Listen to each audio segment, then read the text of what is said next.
This is one of a number of paintings that Malkine did referencing gambling or games. It is an oil and collage. The collage element of this painting is the queen at center and her reflection, both of which are cut directly from a playing card. The proportions of the painting itself also imitate the proportions of a playing card. The kind of calculated disorientation that is so important to the Surrealist aesthetic is in part here caused by the fact that while the Queen and Moon are reflected backwards, the spades on the shoreline and the pink brick tower in the distance are reflected correctly. Collage itself was an art form that was explicitly based on a kind of arbitrary juxtaposition of objects that were placed with absolutely no predetermined idea as to how they would fall. And that kind of chance-based art was essentially founded in a kind of psychoanalytical approach to art as being a form of taking dictation from the psyche. The fact that Georges Malkine is somewhat obscure in the history of Surrealism is really his own doing. He hated crowds, he hated gatherings, he hated any kind of attention brought to himself, he hated self-promotion. He was bad at all of them and wanted it that way. One of the most common themes in Malkine's painting is chairs, and they're always empty chairs. And I feel that this is very much connected to Malkine's own interest in spaces that are abandoned by people. In the early part of Malkine's career, he was fundamentally interested in space and architectural fragments. Later in life, when he started painting again in 1948, he developed a much more broad thematic base. He experimented in abstraction, he experimented with nudes, and he experimented in portraiture. The portrait is something that he ultimately turned back on itself to be, once again, architectural representation in his series, the demeures, or the dwellings, which are simply buildings with no people in them, but they're named after people. Malkine left France in 1948 for the United States, where he lived until 1966.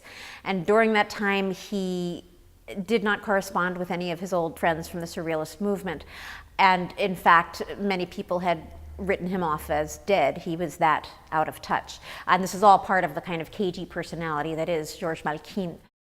The kind of persistent self-erasure or absenting himself from history that Malkine did was very successful, and he really has, in a way, fallen off the map of art history. I can only hope that if he is indeed watching from whatever hall of obscurity he has consigned himself to, that after all this, he might not find fame to be all that bad.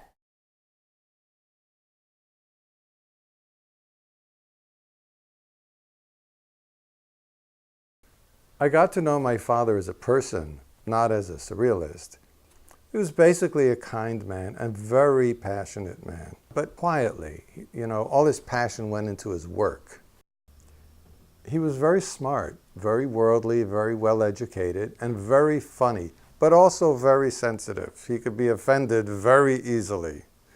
He could turn very serious very quickly. His painting was not always the same style like a lot of famous painters. He tried new techniques, he abandoned old styles, looked for new ones. He had the leisure to do that. When I asked him about that, he said, well, anyway, the idea for the painting is the most important thing. He was a man of ideas, and his paintings expressed a depth of thought and or feeling and or possibility and or impossibility, or both at the same time. Eventually, you would come to know him by his style of expression, not necessarily his style of painting, whatever that might be at the time. And not all of his paintings were surrealistic. Some were just graphic or stylistic propositions. André Breton said of him that he had a brilliant gift for expressing the ineffable. His paintings came from his inner explorations. Breton had explained that the dream world is parallel to the waking world, but that he believed that in the future there would be a resolution between the two, and that it would form what he called a surreality.